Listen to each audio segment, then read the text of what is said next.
네, 학교폭력 예방 교육의 실체에 대해서 발표를 할 오조 박은양입니다. 네, 들어가기 전에 먼저 목차에 대해서 설명을 할 건데요. 첫 번째는 인성교육이란 무엇인가? 두 번째는 인성교육의 필요성, 그리고 세 번째로는 인성교육의 목표, 네 번째로는 인성교육의 내용, 다섯 번째로는 인성교육의 방법, 여섯 번째로는 교사의 역할에 대해서 발표를 하도록 하겠습니다.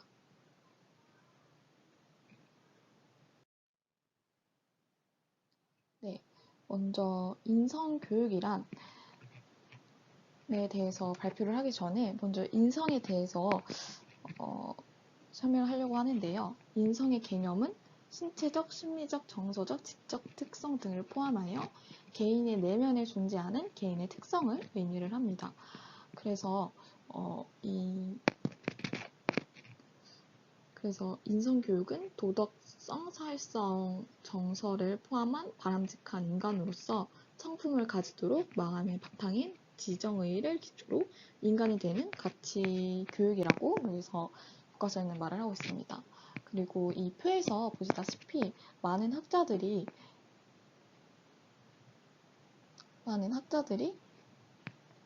인성교육이 무엇이냐에 대해서 다양한 의견을 내주었는데요. 먼저 남궁다로 학자는 인간다움을 갖추도록 돕는 교육, 그리고 신국범라는 정서교육, 가치교육, 도덕교육이다 라고 말을 했고요. 그리고 다음 리코나에서는 훌륭한 인성발달 위한 의도적 행동, 지향적인 노력이라고 말했습니다. 그다음 교육부에서는 도덕성, 사회성, 정서를 포함한 바람직한 사람으로서 성품을 기르는 것이 인성교육이다 라고 말을 하고 있습니다. 네, 인성교육의 필요성은 발달 심리적과 개인적 측면, 그리고 사회적 측면, 시대적 측면, 민족 국가적 측면으로 나누는데요. 발달 심리적은 먼저 어떤 경험을 하느냐에 따라 크게 변화되고 그 삶의 방향과 도덕적 행위의 질적 수준도 결정이 되는 그런 부분입니다. 그 다음에 개인적 측면은 다른 사람들을 존중, 예절, 질서를 지키고 서로 도우며 더불어 행복을 찾도록 하는 것을 말을 하고요. 그 다음에 사회적 측면으로 봐서는 전통적 가치의 상실, 이기주의, 황금만루주의, 공동체 의식의 상실, 도덕상의 상실 등에 의해 인성교육의 필요성이 점점 대두되고 있습니다. 그다음에 시대적 측면으로 봤을 때는 급격한 변화와 발전의 시대에 적응하기 위한 빠른 인성과 뛰어난 창의력, 튼튼한 신체를 가진 사람을 기르기 위한 것이고요. 그 다음에 민족 국가적 측면으로 보았을 때는 우리의 전통 문화를 계승 발전시키고 공동체 의식을 높이는 교육과 민족의 동질성을 높이는 교육의 원동력이 되기 위해서는 인성교육이 필요하다라고 말을 하고 있습니다. 네, 먼저 인성교육의 목표로 다양한 의견들을 내주신 학자들이 계신데요. 먼저 정범모 학자는 남의 생각을 할 줄 아는 인간 감수성의 형성을 위해서 인성교육의 목표를 밝혔고요.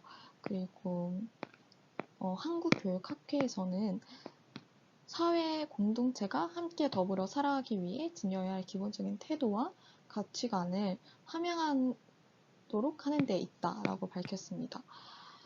그 다음에 조연숙, 김하영, 허미와 김인적 학자분께서는요, 개인의 특성을 발휘하고 타인과의 조화를 이루면서 사회에 잘 적응해 갈 수 있는 균형 잡힌 인성을 갖춘 인간을 기른다고 하고 있습니다. 그 다음에 리코나는 도덕적으로 선을 인식하고 선을 바라보며 선을 행하도록 하는 것을 목표로 말했고요. 그 다음에 박찬욱 학자는 유아의 인지발달 수준에 맞고 자발적 동기에 의해 실천적 행동으로 표출을 되도록 하기 위해서 실천적 행동을 위해서 인성교육이 필요하다고 말했습니다.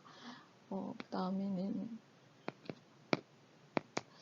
학습자의 인성 요소를 개발하고 지적, 정의적 능력을 조화시키기 위해서는 인성교육이 필요하다고 김영욱, 장명민, 유희정 학자께서 말씀을 하셨습니다.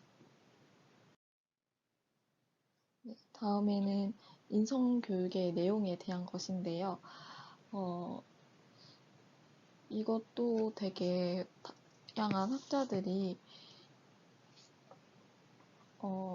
많은 말씀들을 해주셨는데요. 일단 이윤옥 학자님께서는 우정, 협동, 친절, 화합, 책임, 그리고 김영옥 학자분께서는 정직, 예절, 성실, 배려, 봉사, 또 그 외에도 신뢰, 존중, 책임감, 정의감, 배려, 시민의식, 또 문제 해결력, 의사소통, 사인 배려, 정서의식, 인식, 감정이입 이렇게 내주셨습니다. 이 표를 보시면서 더 자세히 보시면 될 것 같습니다. 그 다음에는 인성교육의 방법에 대해서도 저희가 한번 볼 건데요. 인성교육의 방법은 먼저 효과적인 인성교육을 위한 원리가 있는데요.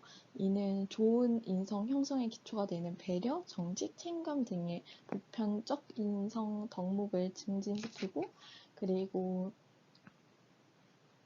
종합적, 계획적, 자발적인 인성발달 접근 방법을 사용하여서 인성교육을 또 하실 수도 있고요. 그리고 상호 배려적인 학교 분위기를 창출해내고 행함으로써 배울 수 있는 기회 제공, 그리고 학습자의 자기 동기와 촉진, 방안 모색, 그리고 교사와 행정가는 모범이 되어야 합니다.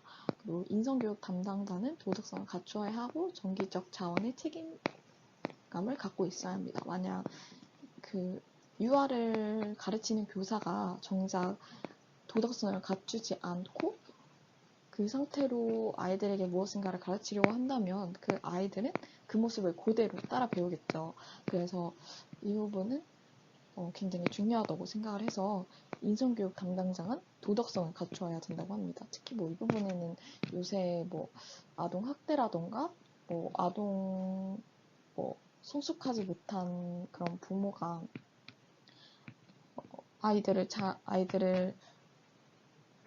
양육을 한다던가 그런 부분에 있어서 보면은 나중에 돼서 그 아이들이 되게 문제가 되는 경우들이 많이 있더라고요. 그래서 이 부분은 더욱 중요한 것 같습니다. 그 다음에는 가족과 지역 사회 구성원이 인성교육의 동반자로 참여를 하는 방법입니다.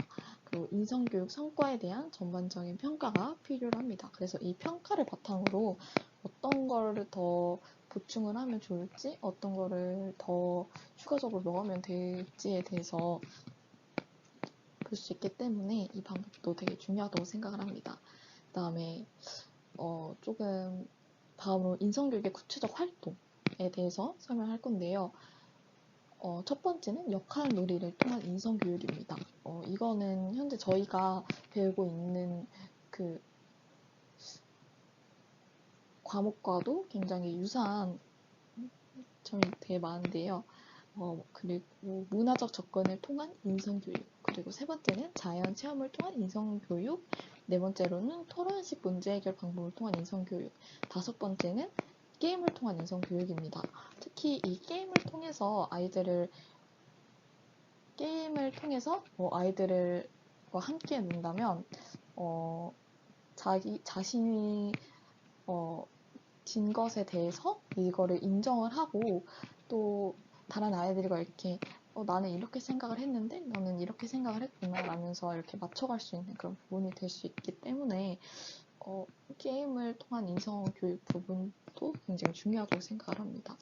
다음으로는 문화예술 체험 활동을 통한 인성교육, 그리고 바깥놀이를 통한 인성교육입니다.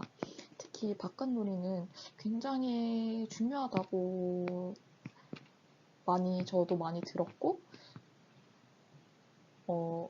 다른 해외 그런 다큐멘터리에서도 보면은 바깥놀이를 하는 그런 장면이 되게 중심적으로 많이 나와서 행동을 하는데, 그래서 아이들이 되게 그런 유아기 시절에는 호기심이 굉장히 많기 때문에 이런 호기심에 대한 에너지를 이 바깥놀이를 통해서 표출을 할 수 있다고 생각을 합니다. 그래서 저는 이 바깥놀이를 통한 인성교육, 이 구체적인 활동도 되게 중요하다고 생각을 합니다. 네, 그 다음으로는 가정 연계 교육이 있는데요. 첫 번째로는 학부모 상담입니다. 학부모 상담을 통해서 자기가 과연 제가 만약에 자신이 부모라고 했을 때, 어, 내가 아이들을 양육을 하는 데 있어서 그런 부족한 점이 없는지에 대해서도 상담을 받아볼 수가 있고요. 그리고 부모 참여 활동, 그리고 전문가 강연에 그리고 인성 교육에 대한 정보 제공이 있습니다. 이거는 뭐 굉장히 다양한 방법이 있는데요. 첫 번째로는 가정에서의 인성 지도와 두 번째로는 자녀의 바람직한 행동에 대해서 즉시 칭찬을 해주는 겁니다. 그리고 세 번째로는 부모의 말과 행동에서 모범을 보이는 겁니다. 이거는 진짜 아이들이 부모의 그런 어른들의 모습을 보고 똑같이 따라 하는 것처럼 부모와 그런 다른 어른들의 그런 영향도 굉장히 그 모범을 보이는 게 굉장히 중요하다고 생각을 합니다. 다음으로는 다른 어른과의 관계 속에서의 공경과 예절 기르기입니다. 만약에 이 부분에서 조금이라도 어긋나거나 이거를 교육할 시기를 놓쳤을 경우에는 어른들을 어떻게 공경을 해야 되는지도 모르고 할머니나 할아버지를 보았을 때 어떤 게 예절이고 어떤 게 버릇없는 행동인지 그걸 자각을 하지 못할 수도 있다고 생각을 해서 저는 이거는 되게 제때 알려주는 게 가장 중요하다고 생각을 합니다. 다음으로는 지역사회 연계 교육인데요. 첫 번째로는 휴 체험 활동으로서 방금 말씀드렸던 공경과 예절 기르기와 되게 비슷한 부분인데요. 이건 노인정 양로원을 방문을 해서 실제로 할머니, 할아버지들의 말동무가 되어드리거나 아니면은 뭐 그냥 볍게 재롱을 부린다거나 이런 활동을 통해서 하는 그런 방법이 있습니다. 두 번째로는 숲 체험 활동. 이거는 지역사회 숲, 공원 등 그 자연 환경을 활용을 해서 자연을 최대한 훼손을 하면 안 된다라는 그런 인식을 심어주는 게 되게 중요하다고 생각을 합니다. 그리고 세 번째로는 나눔 실천 활동인데요. 이건 지역사회 독거 노인 돕기, 김장 담그기 등 되게 사람들에게 자기 거를 나누어 줄 수 있는 게 그런 기쁨, 나눠줄 수 있을 때 그런 기쁨이 온다는 거를 알려주는 것도 되게 중요하다고 생각을 합니다. 그다음에 다문화, 반편견 운동, 그리고 문화체험, 봉사활동 등 이런 다양한 그러한 교육이 있습니다. 네, 마지막으로는 제일 중요하다고 생각한 교사의 역할입니다. 교사는 인성교육에 대한 중요성을 인식하고 일관성 있는 가치관으로서 지속적으로 꾸준히 인성교육을 실시하기 위한 인적, 물리적 환경을 마련을 해야 합니다. 그래서 아이들에게 어떻게 하면 더 조금 타인에 대해서 생각을 하고 자신의 그런 유아가 자신의 인성 교육을 발달시키는데 중요한 그런 교구를 제작을 하거나 아니면은 뭐 놀이를 개발을 한다거나 그런 환경을 조성을 해주는 것이 가장 중요하다고 말을 하고 있습니다. 두 번째는 민주적이고 허용적인 교실 분위기 조성입니다. 만약 한 아이가 어느 어린이집에서 한 아이가 굉장히 자신이 주인인 것 마냥 자기 위주로 돌아가는 그러한 반을 만들게 그런 환경이 조성되면은 다른 아이들도 그게 당연시 되는구나 라고 생각을 하면서 이게 이런 생각이 어린이집에서 끝나는 것이 아니라 이렇게 가서 뭐 나중에 뭐 학교 폭력과 관련된 그런 사고를 만들어낼 수도 있고, 그렇기 때문에 되게 민주적이고 되게 허용적인 그런 교실 분위기를 조성을 해야 합니다. 그래서 어떤 아이가 뭐 자기만 이 게임을 하고 싶고 자기 위주로 돌아가야 된다 이러한 생각을 가지고 있을 때는 교사가 그거를 충분히 제지를 해주는 게 교사의 역할이라고 생각을 합니다. 다음, 역할 모델로서 공감적 태도를 형성하여 교사 스스로가 유아를 존중하는 모습을 보여줌으로써 자연스럽게 유아가 보고 배울 수 있는데요. 이건 아까 말씀드렸던 것처럼 어른이 먼저 모범이 되고 그래야 그 아이들이 보고 따라 배우는 것처럼 먼저 교사가 그러한 도덕적인 행동과 그런 언행을 해야 아이들도 그에 맞춰서 그거를 배울 수 있는 그런 거라고 생각을 해서 먼저 아이를 존중을 하는 모습을 보이는 게 가장 중요하다고 생각을 합니다.